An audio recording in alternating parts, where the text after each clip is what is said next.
আমরা তো শোয়েব আখতারকে সবাই চিনি, যিনি তার গতির বোলিং দিয়ে পুরো ক্রিকেট বিশ্বকে মাতিয়ে রেখেছিলেন।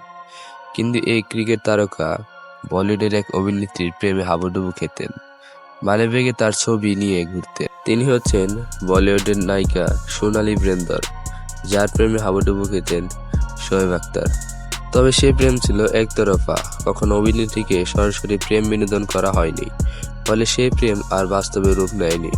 সময়ের স্রোতে দুজনেই এখন বিবাহিত। তবে আগের সোনালীর সাথে এখনকার সোনালীর অনেক তফাৎ। সম্প্রতি জীবনের সবথেকে কঠিন সময়দের মধ্যে দিয়ে গেছেন সোনালী। ক্যান্সারে আক্রান্ত হয়েছিলেন, সেই লড়াই থেকে জিতে ফিরেছেন। অন্যদিকে শোয়েব আখতারের জীবনেও অনেকটাই বদলে গেছে। ক্রিকেট থেকে অবসর নিয়েছেন, এখন তিনি ধারাভাষ্যকার। সোনালীর মতো তিনিও বিবাহিত, সন্তানের বাবা।